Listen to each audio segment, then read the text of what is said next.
Women's ఇంటి దగ్గర ఉంటారు కదా, హౌస్ వైఫ్స్. వాళ్ళకి ఏంటంటే మిషన్ నేర్పించేసి వాళ్ళకి వేరే డోనర్స్ ద్వారా వాళ్ళకి మిషన్స్ కూడా ఇవ్వడం జరిగింది. ఇక తర్వాత మేము ఈ విలేజెస్లో మనకి రాజధాని వచ్చిన తర్వాత తుళ్ళూరు మండలంలో 10 విలేజెస్ తీసుకున్నారు ఫస్ట్లో 2023లో. ఈ 10 విలేజెస్లో కూడా వాళ్ళకి బాలసభలు అని చెప్పేసి ఏర్పాటు చేయడం జరిగింది. ప్రతి విలేజ్లో కమ్యూనిటీ వైజ్ వాళ్ళకి బాలసభలను ఏర్పాటు చేసి మేము ముఖ్యంగా పనిచేసేది ఏంటంటే చైల్డ్ రైట్స్ గురించి, అలాగే చైల్డ్ మ్యారేజెస్ గురించి ఎక్కువ వర్క్ చేస్తూ ఉంటాము. 6 years నుంచి 18 years ఏజ్ ఉన్న పిల్లలతోనే మేము వర్క్ చేస్తాం. వాళ్ళకి ఫస్ట్ నుంచి కూడా మేము వాళ్ళ యొక్క రైట్స్ గురించి చిన్న వయసులోనే పెళ్లి చేసుకుంటే వాళ్ళకి ఏమవుతుంది అని చెప్పేసి వాళ్ళు ప్రతి ఒక్క చోట కూడా బాలసభలని అరేంజ్ చేసేసి విలేజెస్లో అలా మేము చేస్తూ ఉంటాము.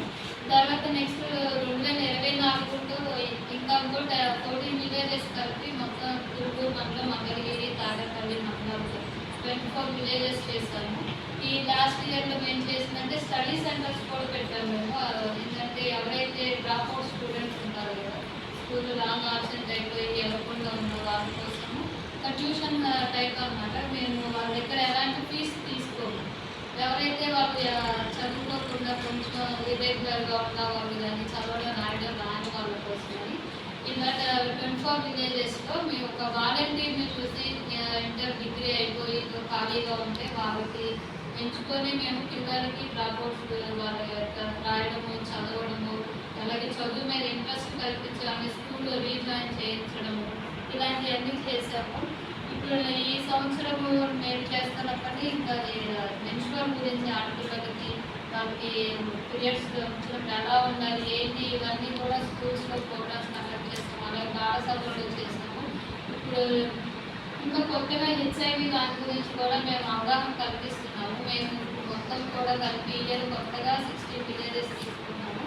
3 మండలాల్లో కలిపి 40 విలేజెస్లో ప్రతి చోట బాలసభలు కండక్ట్ చేస్తూ స్కూల్స్తో కూడా హెచ్ఎల్స్ వాళ్ళతో మాట్లాడి స్కూల్ ప్రోగ్రామ్స్ పెడుతూ హెచ్ఐవి మీద కానివ్వండి, చైల్డ్ రైట్స్ మీద కానివ్వండి, అలాగే చైల్డ్ మ్యారేజెస్ మీద వీటన్నిటి మీద కూడా వర్క్ చేస్తూ ఉంటాము. వీటి మీద అవగాహన కలిగించి వాళ్ళకంటూ ఎలాంటి దారిలో వెళ్ళాలి, ఏం చేస్తే ఏమవుతుంది అనే ఒక దాని మీద ప్రతి ఒక్కరికి అవేర్నెస్ కల్పిస్తూ ఉన్నాము. అండ్ మేము చేసే ప్రోగ్రామ్స్ ఇవి. మీరు అవకాశం ఇచ్చిన అందరికీ thank you sir. Thank you.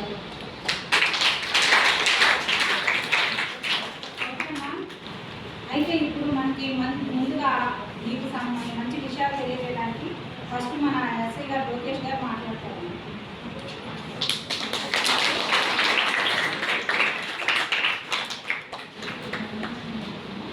Principal గారికి అలాగే నన్ను ఇన్వైట్ చేసిన మేడం గారికి చాలా థ్యాంక్ యూ మేడం. నేను కూడా ఇది క్రైమ్ అగైనెస్ట్ ఉమెన్ మీద మా విశ్వంగా అవేర్నెస్ అనేది క్రియేట్ చేస్తూ ఉంటాము. సో ఇంతమంది స్టూడెంట్స్కి ఒకేసారి చేస్తున్నందుకు నేను కూడా చాలా హ్యాపీగా ఫీల్ అవుతున్నాను. సో ముఖ్యంగా మీరందరూ ఇప్పుడు 12th 11th ఓకే, మీరు ఇప్పుడు ఎవరైనా కంప్లీట్ చేసుకొని 11th అనేది చదువుకొని తర్వాత 12th అలాగే తర్వాత బీటెక్ కానీ తర్వాత మీరు ఏదైతే అవ్వాలనుకుంటున్నారో అవన్నీ సక్సెస్ఫుల్గా మీరు ఎడ్యుకేషన్ కంప్లీట్ చేసి ఉన్నత స్థానానికి రావాలని నేను కోరుకుంటున్నానండి. ముఖ్యంగా నేను రావడానికి కారణం ఏంటంటే క్రైమ్ అగైనెస్ట్ ఉమెన్ అనేది ఏ విధంగా జరుగుతుంది, కానీ మీరు ఏ విధంగా మీరు ఐడెంటిఫై చేయగలరు, కానీ మీరు ఏ విధంగా మీరు పేరెంట్స్ని కానీ అలాగే టీచర్స్ని కానీ అలాగే మీరు చేసిన వాళ్ళకి ఎవరైతే కంప్లైంట్ చేయగలరు చేయాలి అనేది ముఖ్య ఉద్దేశంతో నేను ఇక్కడికి వచ్చానండి. ఫస్ట్ క్రైమ్ అగైనెస్ట్ ఉమెన్ ఎలా జరుగుతుంది అనేది మీకు ఐడియా ఉంటుందా? మీరు ఆల్రెడీ 16 or 17 years ఉంటారు, మీకు ఐడియా ఉంటుంది ఏదనేది.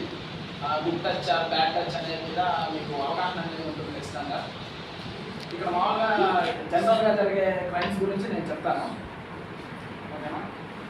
ఫస్ట్ అనేది ఈటీజింగ్ స్టార్ట్ అవుతుందండి. మనం ఉడికిన జనరల్గా మనం కాలేజీకి స్కూళ్ళకి సెంటర్స్కి వస్తూ ఉంటాం. మెయిన్ సెంటర్లో బస్ ఎక్కడం కానీ ఆటోలు ఎక్కడం కానీ జరుగుతుంటుంది. ఇప్పుడు మనం ఎక్కువ వయసులో ఉండడం వల్ల ఈ కుర్రాళ్ళు కానీ సిగరెట్ తాగేవాళ్ళు, ఈ గంజాయి తాగేవాళ్ళు, అలాగే మందు కొట్టేవాళ్ళు, పని పాఠాలు లేని వాళ్ళు ఏం చేస్తుంటారు అంటే ఈ సెంటర్స్లో వదిలేసి వచ్చిపోయే అమ్మాయిని ఈటీజింగ్ చేస్తూ ఉంటారు. అంటే ఏదో వ్యక్తులు చేష్టలు చేయడం కానీ, ఏలలు వేయడం కానీ, రివ్యూస్ వేయడం కానీ, అంటే అన్నెసరీగా మన అటెన్షన్ని గెయిన్ చేయడానికి ట్రై చేస్తూ ఉంటారు. వీళ్ళు మాయలో పడేసి చాలామంది అమ్మాయిలు అనేది వాళ్ళ ట్రాప్లో పడేసి వాళ్ళు ఒక విధంగా ఒక సెక్షువల్ బానిసలుగా తయారు చేస్తారు వాళ్ళు. ఇప్పుడు వాళ్ళు ఎలా ఉంటారంటే, ఇప్పుడు ఒక అమ్మాయిని పడేశారంటే వాళ్ళు మంచి బిహేవియర్ లేని వాళ్ళు ఏం చేస్తారనంటే ఫ్రెండ్స్కి షేర్ చేస్తారన్నమాట. ఇలా నాకు అమ్మాయి పడింది, ఇలా నేను అమ్మాయిని వాడుకున్నానంటే వాడు ఏం చేస్తాడంటే, అంటే నాకు కల్పించు మామ, నాకు నెంబర్ ఇవ్వు మామ, నేను కూడా చేస్తాను అని అంటాడు అన్నమాట. దాని తర్వాత ఏమవుతుందనంటే వీళ్ళు ఒకవేళ ప్రైవేట్ స్పేస్లో వాళ్ళు జరిగిన ఏదైనా ఇన్సిడెంట్ ఉన్నా దాన్ని వాళ్ళు ఫొటోస్ తీసుకుంటారు, వీడియోస్ తీసుకుంటారు. తీసుకొని ఏం చేస్తారంటే ఫ్రెండ్స్కి షేర్ చేస్తారు. ఫ్రెండ్స్కి షేర్ చేసి మళ్ళీ అదే మనకి చూపించి మనల్ని బ్లాక్మెయిల్ చేస్తారు. ఇట్లా నాకు కూడా నువ్వు లొంగకపోతే ఈ వీడియోలో నేను సోషల్ మీడియాలో నేను పెడతాను, లేకపోతే మీ పేరెంట్స్కి చూపిస్తాను, లేకపోతే మీ ఫ్రెండ్స్కి చూపిస్తాను అనేసి చెప్పడం వల్ల మనం ఏంటంటే ఒక రకంగా వీక్ అయిపోతాం అన్నమాట. అయ్యో నా వీడియో ఒకటి బయటకు వస్తే మాకేమవుతుంది, ఇలా తెలిస్తే నా బరువు పోతుంది, లేకపోతే వీడియో ఈ ఒకసారికి నాకు ఛాన్స్ ఇస్తే నేను ఈ వీడియోని డిలీట్ చేస్తానని అంటాడు. సో అలా ఏంటంటే ఒకరి తర్వాత ఒకరు లోపరుచుకొని అమ్మాయిని యూజ్ చేసుకునే అవకాశం చాలా ఉంటుంది. అందుకనే మీరు ఏదైనా ఒకవేళ ఇదిలో ఉన్నా కానీ వీడియోస్ కానీ ఫొటోస్ కానీ తీసుకోవడం చాలా డేంజర్. అవి చేయకండి. ఈ టీజింగ్ వల్ల జరిగే దారుణాలు చాలా ఉంటాయి. ఎందుకంటే అన్ని పాఠాలు ఏమోవాడు, ఒక మందు కొట్టేవాడు, సిగరెట్ దంగే తాగే వాళ్ళే ఈ పనులు చేస్తుంటారు. సెంటర్స్ నిలబడి పని ఉన్నవాడు ఖచ్చితంగా ఏదో వాడు స్టడీస్ ఉంటే చదువుకుంటాడు, ఉద్యోగం ఉంటే ఉద్యోగం చేసుకుంటాడండి. ఏ పని పాఠాలు లేని వాళ్ళు మాత్రమే ఈ సెంటర్స్లో ఉండేసి అమ్మాయిని తీసేయడం, కామెంట్స్ చేయడం చేస్తూ ఉంటారు. అది ఒక హీరోయిజం లాగా వాళ్ళు ఫీల్ అవుతుంటారు. మీరు దయచేసి వాళ్ళ ట్రాప్లో మాత్రం పడకండి. ఒకవేళ లవ్ చేస్తున్నానని వెంటబడినా మీరు సహకరించకపోతే ఒకవేళ డేంజర్ క్యాండిడేట్స్ అయితే యాసిడ్ అటాక్స్ కూడా చేస్తారు. అటువంటి ఇన్సిడెంట్స్ కూడా మనకు జరిగి ఉన్నాయి. సో ఇటువంటి ఏదైనా మీరు ఇన్సిడెంట్ ఫేస్ చేసి ఎవరైనా మీ వెంట పడుతున్నారు, అదే నాకు ఇష్టం లేదని నువ్వు అని చెప్పినా కానీ వాళ్ళు వదలట్లేదు అన్నప్పుడు ఇమీడియట్గా పేరెంట్స్కి కానీ టీచర్స్కి కానీ అక్కడ పోలీసులకు కానీ ఇమీడియట్గా మీరు రిపోర్ట్ ఇచ్చారంటే మేము యాక్షన్ తీసుకుంటాము. దయచేసి ఎవరో సైలెంట్గా అయితే ఉండకండి. ఎందుకంటే అది కొనుక్కున్న మీ జీవితాలకి చాలా ఎఫెక్ట్ అనేది ఇస్తుంది. సైబర్ స్టాకింగ్ ఇప్పుడు ఆన్లైన్ వచ్చిన తర్వాత అందరూ ఇన్స్టాగ్రామ్ వాడుతున్నారు, ఫేస్బుక్ వాడుతున్నారు, వాట్సాప్ వాడుతున్నారు. మీకు నా డిఫరెంట్ నెంబర్స్ నుంచి మీకు నెంబర్స్ వస్తుంటాయి. హలో అని, హౌవారు అని వస్తుంటాయి. తర్వాత మీరు వస్తారా, మీరు ఏంటన్నా ఇటువంటి మెసేజ్లు కూడా వస్తుంటాయి. ఇమీడియట్గా మీకు ఏదైనా కొన్ని మెసేజెస్ వచ్చినా కానీ మీరు వెంటనే తల్లిదండ్రులు కానీ పోలీసులు కానీ రిపోర్ట్ చేయండి. నేను యాక్షన్ అనేది తీసుకుంటాను. ఓకేనా? ఒకసారి రాంగ్ నెంబర్ దాని ఫోన్ చేస్తుంటారు. రాంగ్ నెంబర్ అండి అనవసరంగా వచ్చింది, సరే ఒకసారి చేయమని అన్నాక పెట్టేస్తారు. మళ్ళీ తర్వాత మళ్ళీ ఫోన్ చేసి మీరు ఎవరండి, మీరే ఊరండి అని అడుగుతుంటారు. దయచేసి రాంగ్ నెంబర్స్ ఎవరైనా ఫోన్ చేసి మీకు ఇబ్బంది పెట్టారని అంటే ఖచ్చితంగా వాళ్ళకైతే రెస్పాండ్ అవ్వకండి.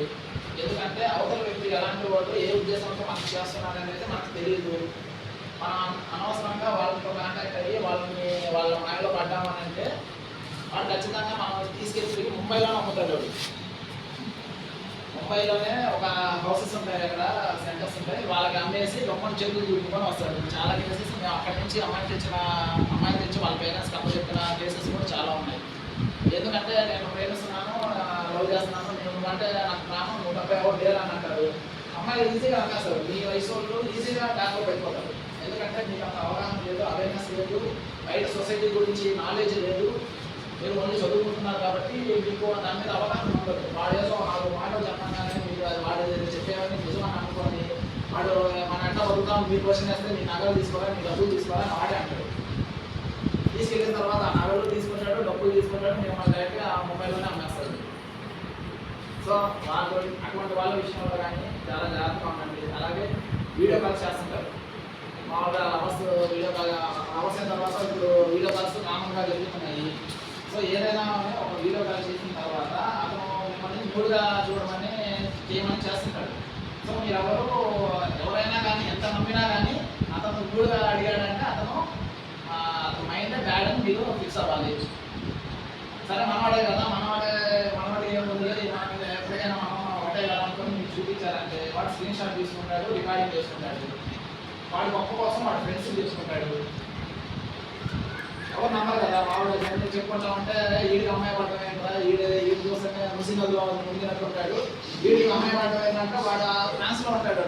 ఇలా నన్ను నమ్మట్లేదు అనేసి. సో ఏంటంటే వాడు ఎక్కడైనా వాడి మెంటాలిటీ ఎలా ఉంటుందంటే ఎక్కడైనా ఒక అమ్మాయిని పడతారా ఎక్కడైనా చూపించుకోవాలన్న ఇదిలోనే వాడు ఆ వీడియోస్ కానీ ఫొటోస్ కానీ బయటకు చూపిస్తారు. చూపించిన తర్వాత వాళ్ళ మెంటాలిటీ అనేది అవతల వాళ్ళ మెంటాలిటీ మనకు తెలియదు.